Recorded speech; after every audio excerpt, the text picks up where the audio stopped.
I hit record already. Ooh, we're live. We're live. I'm just situating myself here on this new couch, new setting. What's up, everybody? Thanks for joining us again. My name is Emmy. I'm Jaden. And you're listening to the Earthboys podcast. We're your two favorite human idiots on this planet we call Earth. The firmament is not real, and the Earth is a sphere. How's your day going? Chilling. What episode is this? What? What episode is this? Episode 5, my friend. It's episode 5, Jesus. Episode 5, yeah. We just talked about middle school and high school shenanigans and how I was lactose in the last episode. We kind of went into detail on that. Damn. So you like this couch, huh? Yeah, dude, I love this couch. Well, we don't sit on this couch very often, but every time we do, I always have a good time. Yeah, no, I've had some good times. I always feel couch. I know you've had some good times on this couch. That's for sure. Your molecules are embedded into the fibers of this couch. But I because it's so big, I feel like a little kid when I sit on this. Yeah, me too. That's why I'm sitting.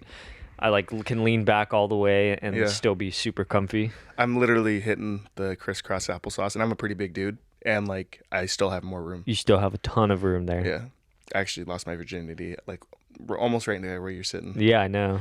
Well, I always sit on this side, or I sit in the corner there where the deed was done. The deed was done. That's the warmest spot on the couch too. Bro, it's the best spot on the couch. Honestly, like even before, like when I was a kid growing up, that couch, that spot right there was always the spot. Like first come, you're hitting there because you could literally just sit there and just nod off. Yeah, because you're like protected in the corner. You can see all your surroundings. Mm-hmm. Yeah, yep. That's awesome. And I like it when this is in the garage because it's like in the seasons where we did hang out out here, which we don't really much anymore. We don't really watch the races in here anymore. Just because it's like only me and my parents. Yeah. We don't really sit there, but I like when like it's like cracked open a little bit or it's slightly cold, but you're all bundled up there. Yeah. Best feeling. Feel the morning cold as you wake up, but you're still bundled. You got the TV on, barely conscious because it's so early in the morning. Yeah, it's the best shit. It's great. It just gets so cold in here sometimes, but yeah. So we're a little behind on an episode because your boy, me, got sick. Yeah, you were sick as a dog, fool. I sound a little more nasally still just because like it just lingers because my room's cold every morning. Oh, yeah. So I'm sucking in all that like cold air and it's fucking with my nasals. But other than that, I feel pretty solid. Pretty happy with everything going on. Oh, dude, I was watching Matt and Shane's secret podcast. Oh, yeah? And it was the episode with Louis C.K. where they're talking about just like presidents and shit. Oh, which I was don't think I've seen that one. It's a very interesting episode because I'm like, okay, I'm looking, let's take like some dork on like high school. Your teacher's teaching you, it's boring as shit. But then you have like comedians teaching you history. I'm like, dude, this is the best shit ever. Now I actually want to pay attention and learn. Dude, I swear to God, if they actually gave the school board, which they wouldn't, obviously, because like anything of like school. Yeah, they're not going to take that usually serious. Hates comedians, because obviously like free speech. But like, dude, I would pay attention so much more in high school if like. If I had Shane as a history teacher, I would have passed with flying colors. Dude, for real. Oh, man, the way he explains history stories, like the information sticks in my brain so much more than any other person would. Yeah, it was great. And then as I was watching it, right, I saw 4 little lit up lights on the desk, and I was like, "The fuck is that?" So I zoomed on it in my MacBook, and it's this. We were using the same recorder that they use. Is that why you chose this one, or no? Or does it just happen to be chance? I picked this one because I was looking at handheld ones, recorders specifically.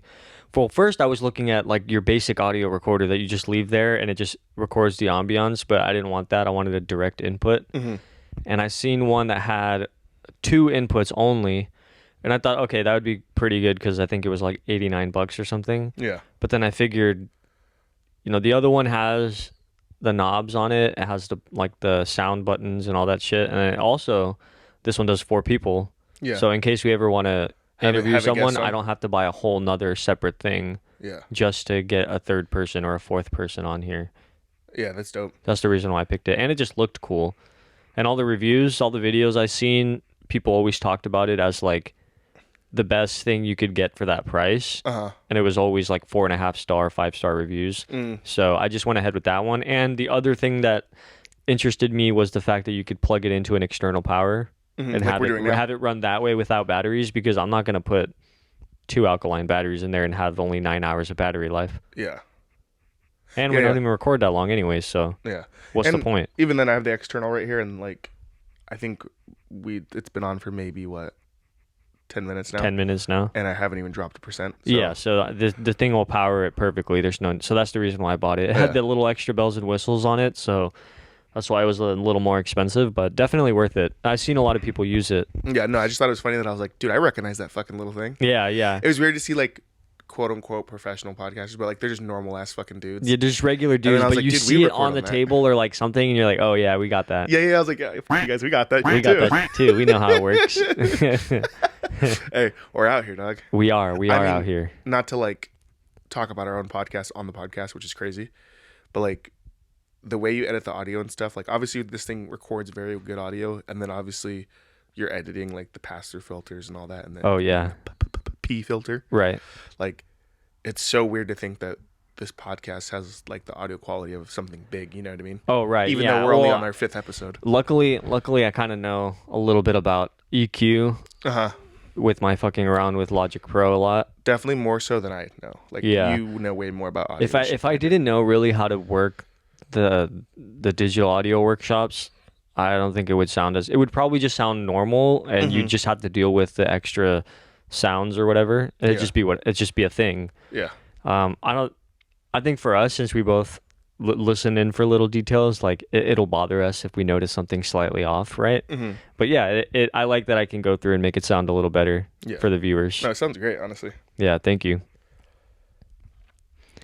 Another week, man. Getting closer to the end of the year is so crazy. Dude, I can't believe Thanksgiving is this week already. Like I know, yeah. That's the wildest thing. It's in 2 days. Yeah. 2 days. Oh, today's Tuesday, right? Today's Tuesday. Yeah. Dude, it's so weird. What are you guys doing for Thanksgiving? I think my mom's just gonna make dinner, and we're gonna have my grandparents over, and then I think my cousin and her husband is gonna be there with their kids, and I don't know about my other aunt and uncle if they're gonna be there or not. But I know my cousin. Do you guys usually have like a big family thing, or like it's usually like whomever can make it, because on my mom's side it's kind of a smaller celebration. So that's why I only really expect I think my cousin. Wait, on your mom's side, it's just like smaller people? Or yeah, like, it's less people. Yeah, smaller people, but like less people. Less people, so there's less and they're smaller. Right. Dude. Yeah, we're tiny in that side of the family. Dude, so a Fiat looks like a minivan to your mom's side of the family? Basically, yeah. You could fit like 6 of us in there. I love it. But my dad's side, normally in the past, my dad's family, they would have it at the Doubletree Hotel or something in one of those rooms. Yeah. They would do like the big catering thing or whatever. No way. Yeah. That's how my Thanksgivings were as a kid growing up for that side of the family. My Uncle Carlos would bawl the fuck out on the hotel.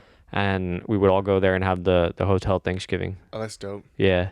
My family, my mom would just cook for like basically, obviously the core family, me and my brothers. Now, obviously, some have girlfriends and fiancés and kids and shit. So we would usually have like my mom's parents over and stuff like that. But this year, my mom's like, I'm tired of doing the cooking thing. We've been doing it for so long. So I guess we're going out to some place in Little Italy for Thanksgiving, which I feel kind of weird about because it's like, it's a little odd.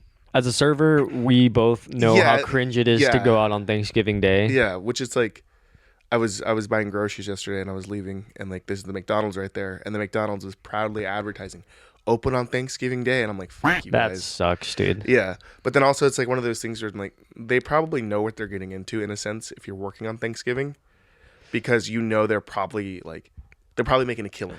Because they're going to be the only place open. Well, not the only place open, but they're going to be one of the few places open, and there's people who don't want to eat with their families or they just don't care. Yeah. They're just going to say whatever and go get McDonald's or Jack in the Box or something. So do you think like a server on Thanksgiving would make okay, say they said that you're going to walk out with 300 that day, would you take the shift or no? You have the option of not. I've worked Thanksgivings before in the past, no problem. Really? How much you make? The most I made when I was working at Macaroni Grill before they closed, the second Thanksgiving I was there, I made $230, something like that. It was just almost $250. Yeah. And I was there for maybe 7 hours, 8 hours. And it wasn't, the only bad thing about it was that the food took forever because we had such a long wait. Yeah. And it was so many big parties, like at the same time. So, and it never stopped. So that's the only reason why we got screwed over. But Yeah, I made like 230. I think the second time around. The first time around, I made 170, but I was only there for 5 hours, just about because I think there was an opportunity for two people to leave, and I was not the closer, and I had already done some favors for people, so I kind of weaseled my way into being cut early. Yeah. So I managed that time I managed to get out. I think around like I started pretty early, so I think I got out around 8:30. So it wasn't too bad because we were gonna stay till 10:30, 11 o'clock. So I got a couple hours out, but it wasn't too bad. Do you think that, like, in theory, like in a nicer area like Little Italy or wherever, like nice in San Diego, If you're in downtown, you probably do you make think 300. they're making like good ass money, right? You think? If you stay for a while and you take the big parties, probably make over $250. Do you think people tip better on a holiday like that, or It depends. It just depends on the place because obviously here where we're Macaroni at, it's just 50-50. Yeah. Because you get the stiffers and then you get the 5 to 10%ers. Yeah. But then the other half is going to be the 15 to 25%. And then so you're splitting the 50% of people that are going to tip more than 15 with everyone else on the floor. And then the anomalies where they actually feel for you and they drop like a 40 or a 50 on it. Yeah, those are like exceptions to the rules, so it doesn't happen very often. Yeah, so that's what we're doing this year. Obviously, it's the first year we've ever done that, and I was just like, it is kind of weird to do that, but I'm like, at that point, those people are probably like either they do have family or they don't, or like, obviously there's going to be accommodations for them, right, or something, you know. But obviously, it's like, at what point do you trade time with your family and holidays for money? Yeah, you know, it's not like you're going to be on your deathbed and be like, I'm glad I made that. Even if you made a murdering and got made like $400 that night, like right, you're not going to be on your deathbed thinking back to that specific day. Like, I'm so glad I missed Thanksgiving that year because I made that extra $400. But also where we live in San Diego, like clearly, even if you're like a server making good money, you're still not making like crazy money. You know, you're not making crazy money. So like, that's the problem. At that point, if you make that 300, I think on average, where you work, it's probably where you get tipped the most, besides Hanu, or like. Maybe even the new Italian place. I'm gonna be honest with you. I don't think that Hanu over there makes crazy money. You don't think so? Like, I'm sure they make good money, but I don't think it's like anything out of. Because think about it, you go in there, it's a Korean barbecue joint, so it's like they're only giving you raw meats, you know. So they're not giving you like crazy excellent service, right? You know what I mean? So I guess it's just because I think the tabs are always going to be high, so people are just going to whatever 10% is or 15% is of the $150. It's probably easy to make the money. Because it's like there's always going to be like a default like $10 per person maybe. Or yeah. But also like you're getting robbed like that 30% or whatever. Plus that's true. They're still splitting the tips and they're still sharing it. You know, they're still pooling it. Yeah. So it's not like you're gonna get everything you make specifically in your own section. Yeah. So that doesn't matter. So I think it's still like good money, you know, but it's not like what we probably thought it was, where it was probably like crazy money. Oh, like, right. I mean, I could be totally wrong. Maybe at first it was more wild, but it's probably settled down now. Yeah, now that it's people like have gotten over it. The new place, you know. Yeah. But yeah, I don't know. I was just thinking about that. But also, yeah, again, like if you're a server in San Diego, that $300 a day, that changes a lot. You know, that could be your car payment or like most of your car payment. Mostly your car payment. I mean, let's say you work 4 days a week and you make, I'm gonna just say 250 because 300 is pretty. I feel like 300 is kind of like up there, so I'm gonna go down to 250. So let's say you make 250, you know, 4 days a week. That's $1,000 a week. You know, like that's the car payment right there. You make 4,000, anywhere from let's say 3,300 to 4,000 a month just on tips, and then your hourly or whatever. Yeah, that's pretty good. You'd be working downtown in a nice restaurant, you know, as like a bartender or a closing server consistently. Yeah, to make that money. The only thing is the cost of living here is so high. Yeah, well, it offsets. Yeah, you're seeing the money and you think that it's a lot, but then you're paying a lot to live here. So in reality, it's not so much money or as much money. You have to deal with the whole, you're coming into like an area where you're parking shitty. Obviously, rent's crazy. Yeah. You're probably constantly getting tickets when you're working in downtown. Because where are you parking? You know? Yeah, where you're gonna park on the street and run out of the restaurant every 2 hours and chase your car down to go pay for renew the parking. Yeah, that's crazy. I used to just let my car sit there and I'd put old tickets in the window, and then most of the time, the parking enforcement in Seattle wouldn't care, but every now and again, I would get tickets, but I wouldn't pay them. I think I had like $500 worth of tickets I never paid. I just moved out of the state and they didn't do anything. Watch, you're gonna go back to Washington one day or whatever, Nah. and then they're gonna be I'm like, never "There's a living, warrant for your arrest, never Dodge." living there ever again. No, not living there. You're gonna be vacationing. There. You'll visiting. be like, "This is cool. I'm gonna go to Pike's Place." Yeah, I'm gonna go to Pike's Place. The second I show up, I get arrested. No. You're gonna order the sandwich at that little fish stop. You know, in Pike's Place. Oh yeah, the Pierogies. If you're staring at like the big market sign, it's like to the right a little more. Yeah, I used to work there at Pierogies. Oh, and it's like just literally a flat top grill. It's literally a little like. Oh no, I'm thinking of something else. No, yeah, it's literally in the market, and they're sandwiched by vendors. It's literally just a one big flat top grill. Like, yeah, big, but like maybe like the size of these two tables. Oh, I know which one. Yeah, that's further down. That's a little bit down. Yeah. Yeah, and it's literally a bar that goes around, and like they just fish. I know that. They just serve fish sandwiches. Once you're gonna get there, you're gonna order the sandwich since they're fire there. Yeah, amazing. You're gonna get it. It's gonna be all hot and steamy. Your hands are gonna be kind of cold. And you're gonna be like, yeah, and you got a little side of chowder. So warm. And then they're gonna be like, Mr. Rivera, and they're gonna be like, Mr. Rivera. You're like, what? Yeah, you're under arrest, dude. We got a warrant. We have a warrant out for your arrest. Like the. He goes, it was $500 in 2017. It's about $750 now. You're like, the interest on that would probably be insane. They were like, you're coming I just downtown. didn't care, man. How do you expect me to take a fair enforcement seriously? They're not even real police. They just go around ticketing cars at, like, what? I mean, everybody hates like meter maids and stuff like that. Like, you see them driving around their little car. You're like, you're not a real cop. You know that, right? Well, I mean, I wouldn't say that to them directly, but every time I see them, I think it in my brain. Yeah, everyone does. Like, everybody knows, like, that dude just doing his job is like one of the most hated dudes in the city. Yeah. Like, you see that dude and you're just like, screw that guy. You're like, dude, I'd like to punch that guy. It's like hit him in the kneecap or something. Yeah, where like everyone hates you on default. Right. Dude. That's crazy. Well, I mean, we had those spots right by when I worked in Seattle. It was literally outside the restaurant. You just walk out the front door and make a right, and the spots are right there. And because I worked in the bar, I could just turn around and look out the window and see how much time was left on the meter.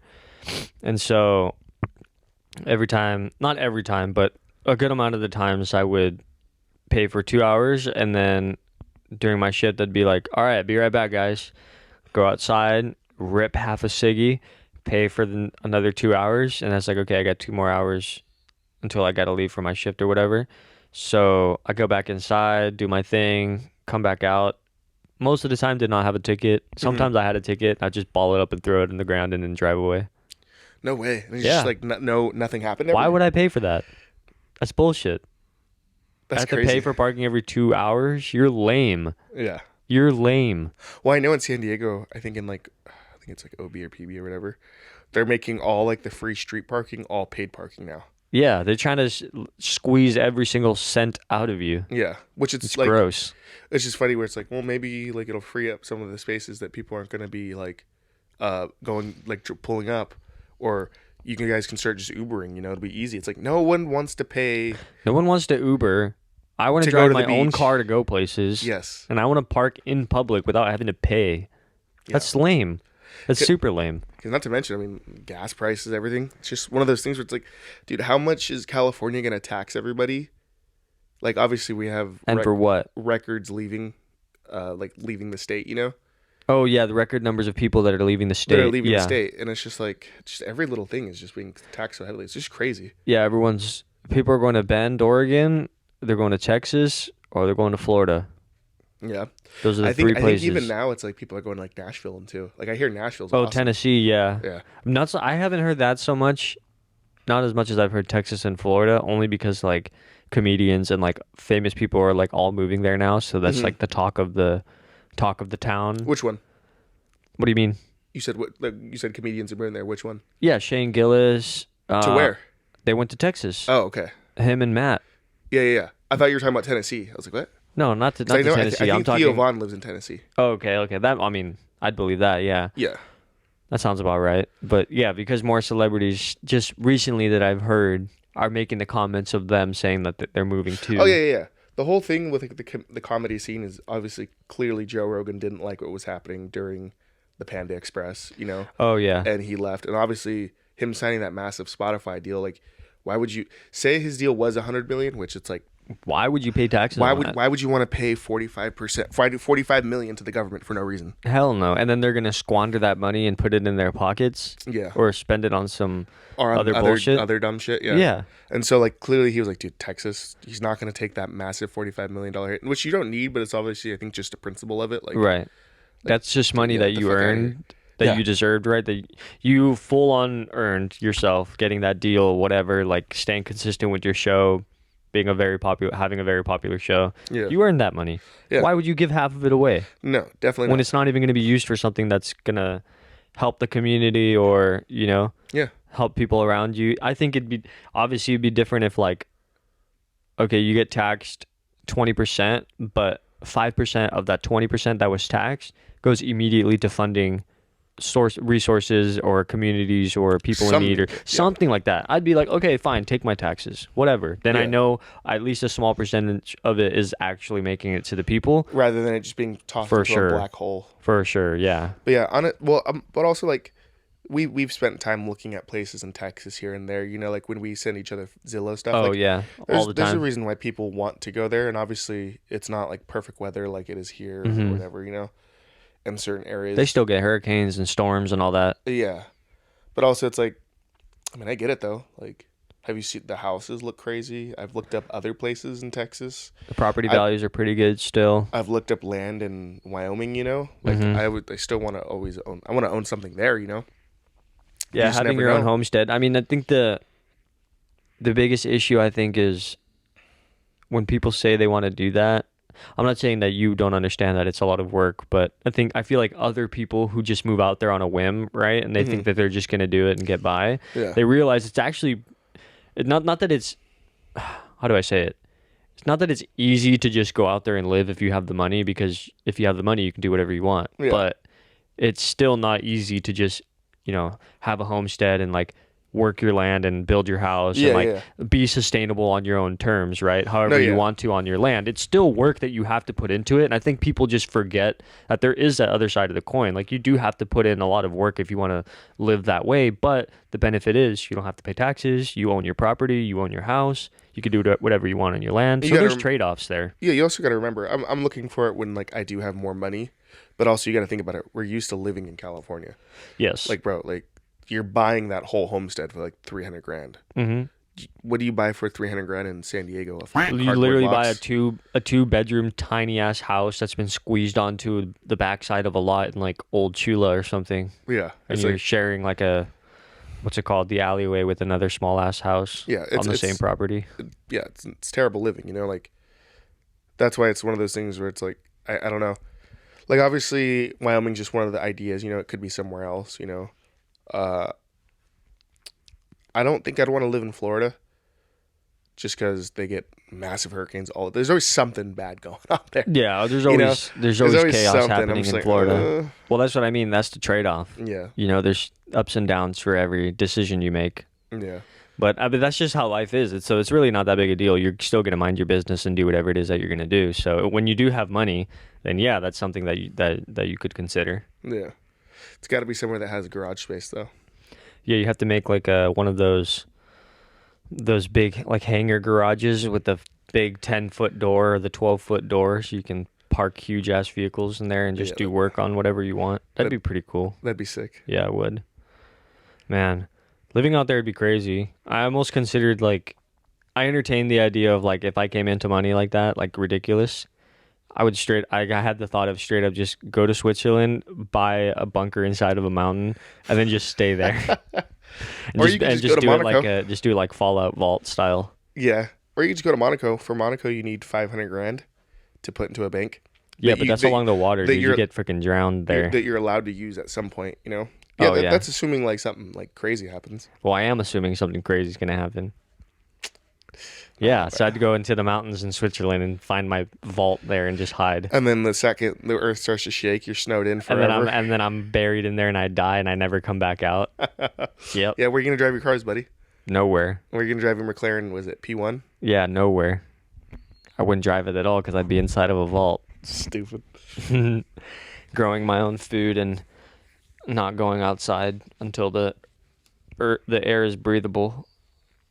I always wonder, For people who actually have bunkers like that, like the general, like actual doomsday believers, right? That are stocking up right now and like having their bunkers underground. Yeah, they're called preppers. Yeah, the cult preppers. It's like, how do they get the money to pay for all that? It's just what you allocate your money to. That's true, I guess. Like, I guess instead of buying like me film cameras or you weed or whatever, like They put all that into they're just buying stocking. like canned goods and shit. Uh-huh. Or you know how we go out to eat. Not quite often, but it's not even that expensive because it's just me and you. Yeah, You know? that's true. Like they're just prepping. Like, that's just one of their things, you know. Well, because I've seen a video of somebody showing off their house, or like an addition that they made to their house, and it was just stocked full of stuff, and they were just like talking about all the things they had bought and like all like the coupons they used or whatever. I don't even think it's like, I think maybe like 5-10 years ago, you're like, look at that fucking clown. I mean, But then when you nowadays saw how it's crazy kind of the like, world is, yeah. they're kind of I on mean, the right wave. We have like a small supply. Like that's not stuff that we really use. We use it very seldomly. It's some supply rather than no supply. better Most than people don't nothing. have anything like that'll Yeah. last them at least a week or something. Like if I got my own place, I'm for sure having one of those, like not rooms, but I'm for sure having extra supplies. Like a pantry. Yeah, like a secondary extra pantry, because it's like after 2020, we all saw how crazy and fast the world got. You know, not to be that guy, but like I remember I was watching this episode of something, and it was just crazy because this lady was like, I think it was like early 2000s, where she always thought there was like a Like the 2012 catastrophe or the no, Y2K. no, just like she knew that there was gonna be like a pandemic coming or something at some Oh, point. okay. And she had all these like, So she was right. yeah, she had all What these is what like you're saying? N95 masks and shit, and like obviously back when it came out, everyone was like, look at this fucking lady. But then it was like, damn, she's probably like, I fucking told you all. Yeah, those people that just have that like intuition that something's gonna happen, so they start prepping for it, and everyone laughs. Yeah. And it's always that they get pointed at and laughed at and get told that they're a crazy person, and then they're the ones that have all the supplies at the end when all the Yeah. chaos comes down. But I don't think doing that like whole full prepper thing in like a normal neighborhood is really the best. Like if you're really No, because people are going going to to be looting around here. Yeah, People are yeah. going to be breaking into houses and shooting people. Like it only works if you're out in the wilderness and you be preparing out there in the wilderness, Yeah. and you just have your guns to protect yourself, and you have your house ready to go with all your stuff stocked inside of it. Yeah. Okay, who's going to wander out there? What are the odds of them finding your house in the Yeah. middle of the woods, in the middle of nowhere? You're going to be pretty safe. Yeah, You for can sure. you can hunt animals out there with bows and arrows or your hunting rifle, and you have the means to do that. Those people are going to be more prepared than people living out here in the suburbs. Yeah, no, the suburbs is probably, well, I would say a city's the first worst place to live, and then First obviously worst like, place, and then the second worst place would be here, the suburbs, because in the city, like everyone's stacked on top of each other. It's complete chaos. I feel like Yeah. out here it'll probably be, maybe people will be a little normal at first, but then eventually the layers of society will break down as Yeah. the panic starts to go further inland, and then so eventually we'll be screwed out here because there's so many people and the stores only have so much stuff inside. I feel like a majority of the people are just gonna loot the Walmart or the Target or the Best Buy or whatever. Probably not the Best Buy, but I mean, shit. Yeah, probably the Best Buy. What do you mean? okay. But you're gonna get the electronics and the Xbox from the Best Buy, and where are you gonna plug it into? I don't know, bro. Across the country, people are looting. You're gonna steal the $6,000 computer that they have on the display, and for what? Yeah, but also you think about it. Have you seen the news lately? People are looting fucking like Gucci's for no reason. Oh, that's true. Yeah, just Yeah. looting for the sake of You looting. know what I mean? Yeah. That's all they're doing. Yeah. That's why there's so many places pulling out of like certain areas, like San Well, it's Francisco. mostly in California because here you don't get arrested for stealing. Yeah. I think it's whatever. I think under $1,000 is they don't it's care. Like fair game. Yeah, fair game And then when they do essentially. hunt you down, no, they're gonna be like, well, we had everything insured, so Yeah, well, and then it even gets to the point where the people don't even wear masks anymore. They walk in nonchalant as just regular. They just start putting stuff over their arm. Before you know it, they have a huge pile over their shoulder, and then they just go, "Peace, I'm out of here," and they walk away, and nobody does anything. yeah. It's honestly like truly kind of scary when you think about it. Like I don't That's think the start. That's the start of things, of the norms. Just the standards that society has. That's how it starts breaking down. Yeah. So people just stop giving a shit. People don't. They just observe people commit crimes, and then everyone realizes that, oh shit, we can now do basic petty crimes, and get away with them in broad daylight, Yeah. nobody starts caring. So, yeah, that's Yeah. just how it happens. That's just one of those things where it's like it's a shame that that's happening. You know, that society's It is a shame. going that way. And I don't partake. I didn't like San Francisco years ago. I still don't. I like it less now. But obviously, like clearly, it's a great photography spot, and that's obviously what I want to do with life. But like Tom from Facebook. Oh That yeah, dude. Do you know what he sold Facebook? Obviously for like 800 million, which is I like, mean MySpace. yeah, MySpace. Sorry, that's just thinking about Zuck for a second. It's been so long ago, obviously. So he sold MySpace for like 800 million, which is like an ungodly amount of money still. Back then it was. But back then it was still like unheard of. Now, if like let's say MySpace was that guy, you'd sell it for $1 billion or way more now, you know. But still, it doesn't matter. He literally sold that, you know. Obviously, whatever he walked away with, I don't know. Let's say it's even half a billion. Let's say it's $400 million after taxes. You know what he does? He's a photographer. He just goes around and He takes just pictures. goes around and takes pictures. Obviously, they're very like high processed photos. You know, that's not a bad thing. You know, but it's like they're honestly like, whoa, that's cool. Like, I whoa, followed that's a him, cool photo. and I was like, dude, this guy's literally living the dream that every photographer wants. I would say. Yeah, he made a buck, working tech, and then walked away, unscathed, unharmed by any drama Yeah. in his life, and he just lives minding his own business, Yeah. taking photos, has a bunch of money in the bank account. Yeah. Last I saw, he was in Hawaii chilling, and I was like, dude, that's crazy to think that like that's literally every photographer's dream is to be able to have a lot of money, and then be able to take photos freely, whether it's like, you know, whether you shoot digital or film. Obviously, if you shoot film, it costs money to It costs shoot. more, right? Yeah. So But over even time, so, the having the freedom to live wherever you want, travel whenever you want, wherever you want, take whatever photos you want with whatever camera you want. yeah, That right there is like that's the dream for, That's the ultimate dream. photographers. Yeah. it was crazy because like, yeah, it's just awesome that he's able to do that. But like tying back into the whole San Francisco thing, like San Francisco is a beautiful place as far as like photos wise, For sure. but I just don't want to be in a city where I genuinely don't feel safe.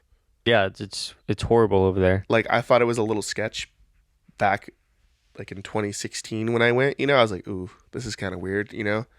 I can't imagine going there now, or even like Portland, beautiful city as well. Yeah, Portland's beautiful. Seattle, Seattle's like not as crazy, but like they're still pretty crazy out there. Yeah. Beautiful city, great views, photo spots are immaculate. That's why I was like, I told you if we ever take a trip up there, I'd rather stay in like the like more rural, not super rural area, but like not straight up city. not straight up downtown. I don't want to be anywhere near this crazy the weirdos, you know. Yeah, well, we'd want to be somewhere in like Greenwood or Queen Anne. Like Lower Queen Anne is fine. Mm-hmm.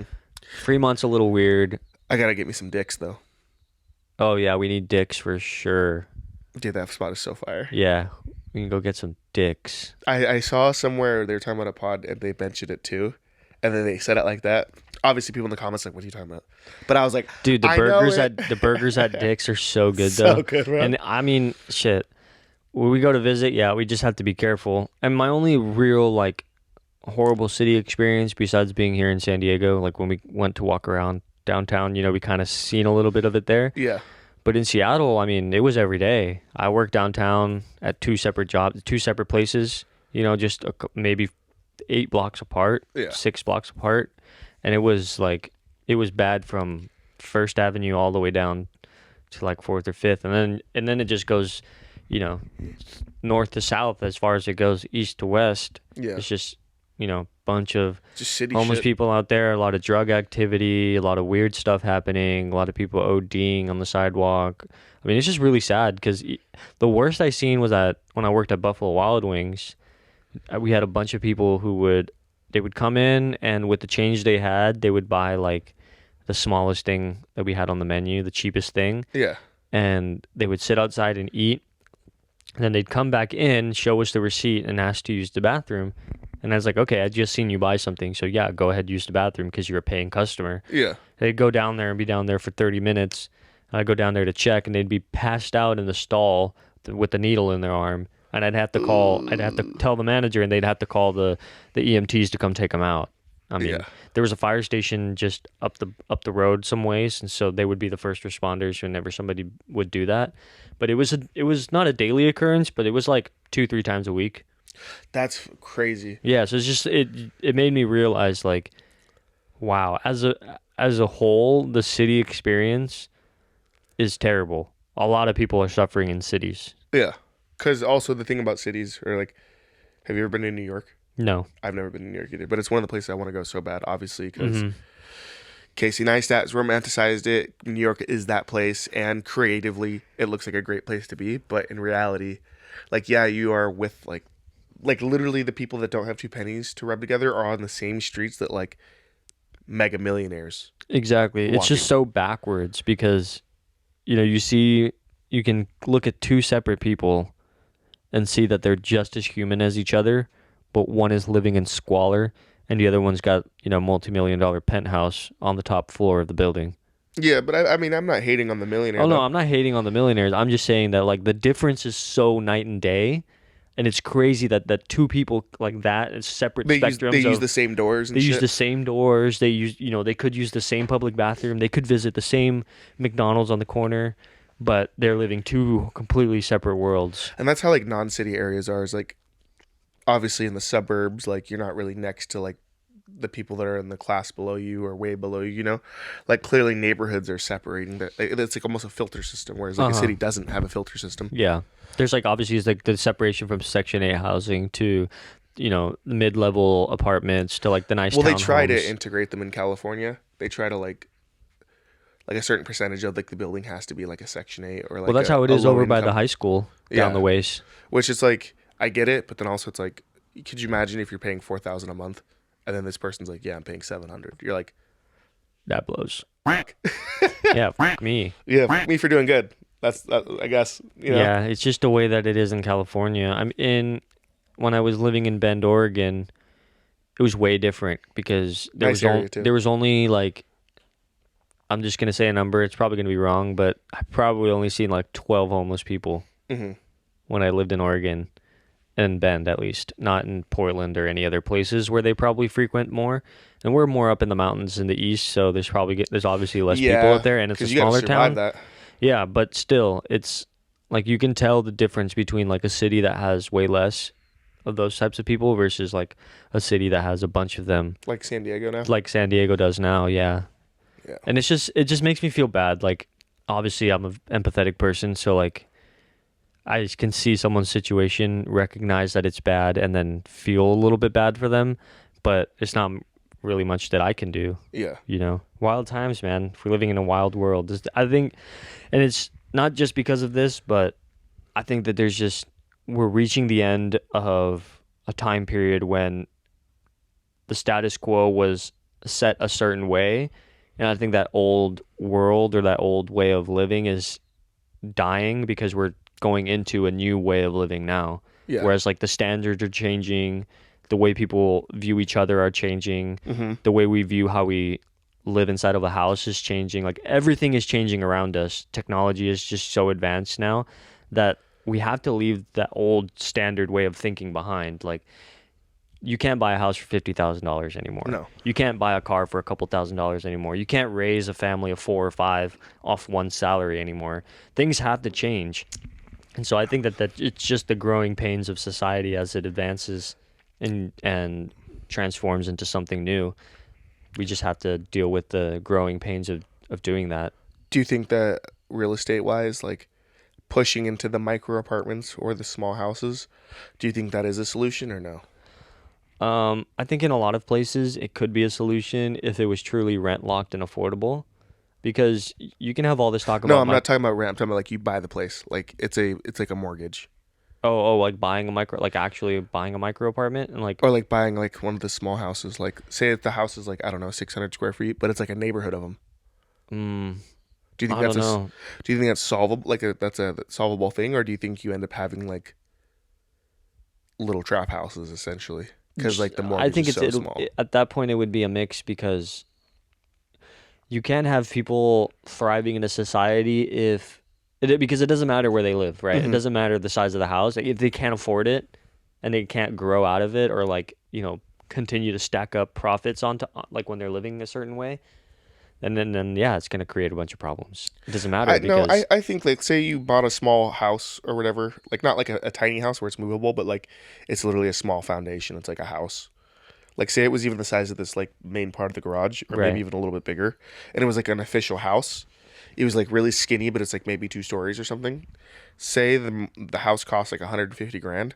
You take that on a 30-year loan like you would any mortgage. Yeah, but that's now fucking doable. I don't care. I don't care what job you're doing. That's doable. it is doable, but at some point it's like, why do I have to force? Why is it now the decision to live in a smaller and smaller and a smaller house? Doesn't matter if I can afford it. Like, I want to live in a normal sized house. Then make more money. Wouldn't that be like a? Then make it more affordable. Then why does it have to pay? Why does it have to cost so much? That doesn't make any sense to me. Like, why is it that back in the day Then you could buy? what would be your solution to that then? Just keep houses. You can't just go make it more affordable because things are getting more expensive. Like your wood that you would build the house with, the concrete. Right. I mean, well, that's the thing with capitalism. It's like there has to be some sort of market for it. So yeah, like there's going to be houses that are worth $1 million. There's going to be smaller houses that are worth less money. There's going to be tiny homes that are worth less money. But I think the whole capitalism thing was always such a cop out though. Hear me out. Low capitalism. It's like, dude, we all have iPhones. Hear we're me all out. paying into it. I think we're so used to living in excess that a lot of people can't picture themselves scaling down their lives to live within their means. And if that means living in a tiny home and not buying things and not going out, I think people have a harder time accepting that reality. So like I could do it probably. Yeah, me and you are very logical, and two, we know like right to live within our means. So earlier I was just thinking generally, right? But if I'm talking about myself, and the new wave is okay, $150,000 for a smaller tiny home, but I have to be forced now to, okay, we only have one car, or for a time being we buy all our groceries, we cook all our stuff, and we have to live within our means. Totally doable and totally affordable. I think the problem is because of capitalism, people want to live in excess. So they're always paying for more things, and so life seems more expensive, but they can't just scale back their spending and just focus their spending on something like a house or something else that if they actually pulled the money together to do it, they could afford it. I think you are right in the fact that people are used to living in excess or a certain level of living. Yeah. Because like we talked about all the time, the one thing keeping like the current generation broke is they're DoorDash and shit, and like not just DoorDash by itself. They're DoorDashing, clubbing. We do shit like that too. You know, like, obviously I DoorDash here and there. I DoorDash it every now and again, yeah. But like it's one of those things where it's like people that DoorDash food every day or multiple times a day. It's like, yeah, dude, because like you're living that in excess already. You're already eating out, which is like technically you're ripping yourself off. Yeah. And now you're double paying on it. You know, well, not even just that. We're living a subscription-based life. Yes. Everything is based on a subscription. So you're paying lots of money for what you think is a service, when in reality, it's like if you just did it yourself, you'd pay less. Way less. Way less. And so it's just in general, yeah, I think you are right, where people are like used to being like, but I want to go out to eat. Right. I think But I want the Mercedes. Right. But I want the fucking designer clothes. It's like, no, bro. Like, if you gave me a house the size of this room, I would make it work. And say the mortgage was like 150 grand. Or yeah, 150 grand off a 30-year term or whatever it would be. I don't even know what the math is on that. Like, you could make those payments, you know? Yeah. You have your one car that's like reliable, right? Sure, you pay it off, whatever. Or like not even paid off, just like something reliable. Like okay, yeah. You know? Like obviously, remember that one girl that I was involved with, like, not really involved with, but like here or there, whatever. Right. Like, she would talk about how her Mercedes was so expensive or when it would need an oil change or this, that, and the other. And it's just like, and the car payment, and then she's putting miles on it, and the car was like almost at 70,000, which we all know, if you know German cars, 70,000 is where you kind of start to have problems with the car. Like maybe you need new like ball joints or control arms or transmission. And it's a European car too, so it's not even like the stuff is made here. Yeah. It's expensive parts that you have to send from somewhere else. Yeah, and like they know that too, and it's just like, well, maybe you should downgrade and get like a Corolla. Like, yeah, you're not going to look like stylish pulling up somewhere, but I don't ever see someone pull up in a Corolla or a Camry and go broke. I go smart person. Yeah, smart person right there. Yeah.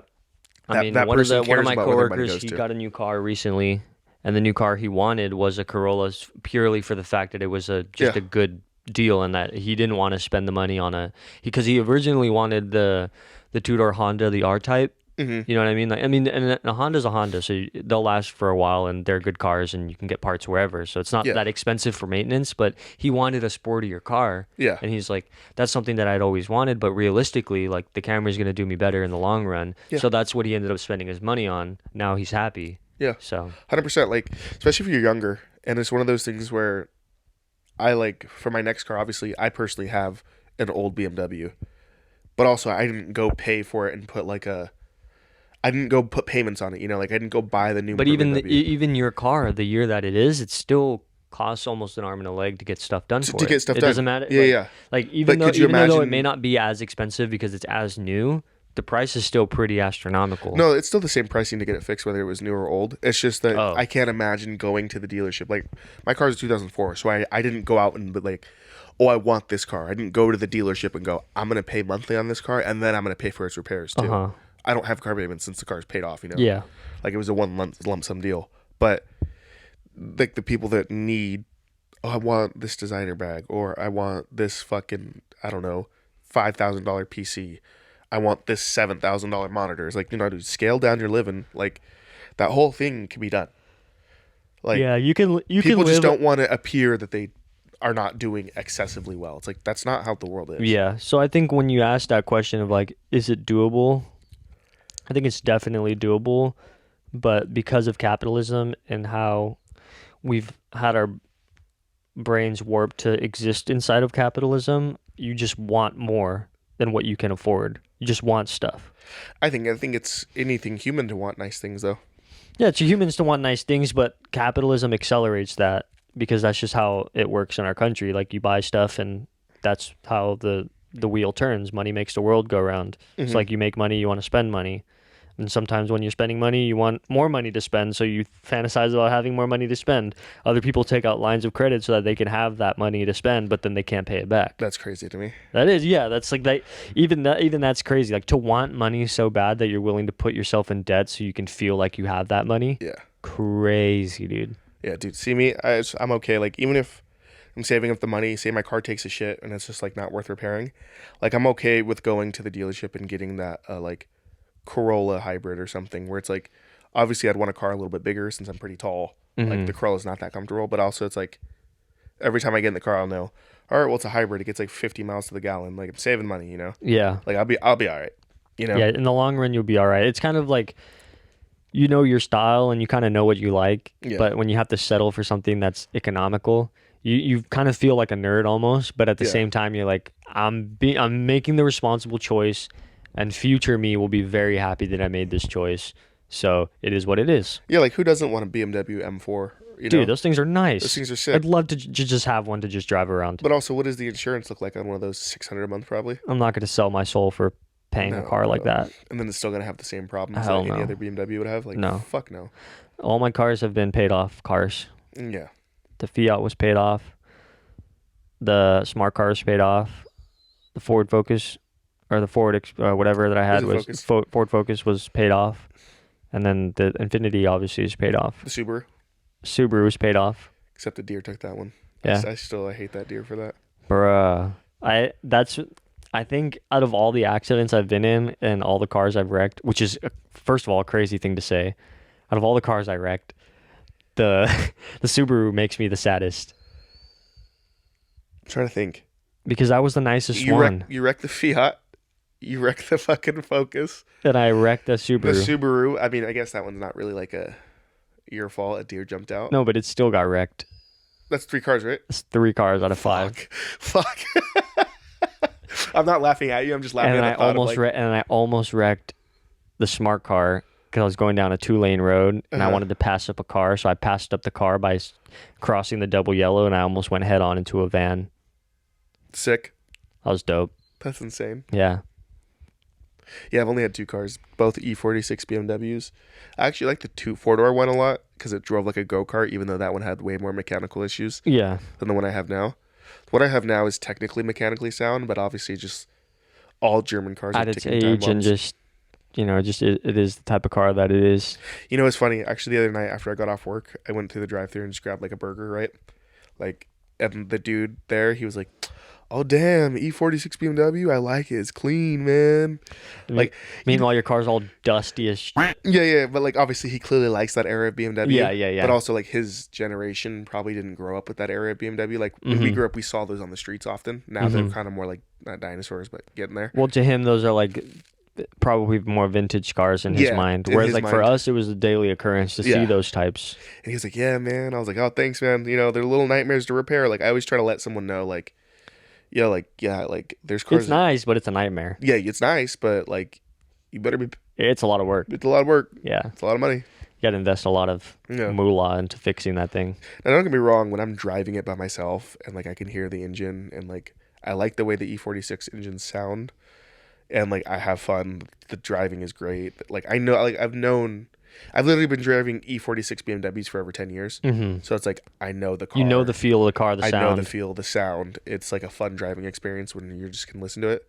But in reality, though, it's like, yeah, that'll suck to give that up. But also the fact knowing is I could drive this car to LA. Your wallet's going to be way happier. Yeah, way happier. Just the thought of it. For sure. Anything Japanese made, Toyota, Honda. Yeah. That's also kind of like, now that we're talking about that, it's kind of funny to think that as you get older as an adult, you have to start telling yourself that you have to make the better decision. And if you don't make that better decision as an adult, you're more likely to get screwed over. Yeah, of course. Because as a young person, to me, nothing mattered when I was, I'm not that I'm an ancient, old soul, but obviously when you were ripping around Seattle, when I was ripping around Seattle, like money didn't matter to me because I was making so much of my job that like I was making it as fast as I was spending it, and it was living good. It's good living. I didn't have any like real responsibilities, and now that like, okay, I have these things coming up, and I have to think about money that I want to save, and I have to think about having X amount in the savings so I can feel comfortable and exist normally without feeling like I'm gonna die or be broke. Like it's just crazy to me how money matters way more as you get older, and you start to see like, fuck, man, like if I just don't have it, like I just can't exist at all. Yeah, no, 100%, and that's just obviously growing up. That's just becoming more mature and responsible. Right. Like, yeah, just everything. All the money you spend, or like, dude, you know when your parents say like, "Oh, don't be wasting this," or "Don't be doing this too much," and now you're getting older, you're like, fuck, I shouldn't have done that too much. No. Now you're not. Now you're thinking. You're not saying it because obviously we don't have kids. So you're not telling your kid that. But now you're still in the back of your head. You're like, yeah, why am I using like 8 gallons of shampoo in my hair? You know, like I'm gonna make this last. Are you kidding me? Yeah. Now I'm gonna get my money's worth out of this bitch. Yeah. Hey, let me put a little bit of water in this. You're like, well, I'm gonna water this bitch down so this should last me the extra week. Dog, bro. I mean, when I was sick, my body soap was running a little low, and I had to put a little bit of water in it because I haven't hit Target yet, you know. So I was like, yeah, let me put a little water. Yeah, I'm gonna stretch this hell out real quick. And you're in the shower, like cigarette hanging out the side of your mouth, yeah, and you're like this, like, let me just last a little bit. You put it up to the shower head, like as it's spraying you in the face, like you put it up to fill it up just that tiny bit more. Yeah, people are like, why are you smoking a cigarette in the shower? So mind your fucking business. Yeah, mind your business, bitch. Rough times out here. Yeah, I think it was a good pod today. We found a good flow towards the end. Yeah, it was a good episode. What time are we at now? I just checked earlier. We're at 49 minutes. We are at 59 minutes now. Oh, perfect. An hour. And we're getting right here to the end. We got pretty serious on that pod. Not as many laughs, but we definitely got real about life. Yeah. I like that. But hopefully next week we'll have a little more comedy going on because we're a little rusty. We took a week off because I was sick, and obviously not much happens when you're sick, so you have a little bit less to talk about. You're kind of just sitting there playing Apex and hanging out on the party chat. Fucking hand in my pants, just like... doing absolutely nothing. Looking up shit I can't afford, cameras-wise, like... This Hasselblad looks fun. Basically cucking yourself with the full with checkout box that you can't afford to buy right now. Yeah, fuck. All right, man. You guys have a good week, and we'll see you next week around the same time. Yeah, thanks for listening. Don't forget to like, comment, and subscribe. And if you have any stories or things you want us to give our opinions on, then just leave it in the comments, and we'll see you next time. All right. Have a good one, guys. See ya.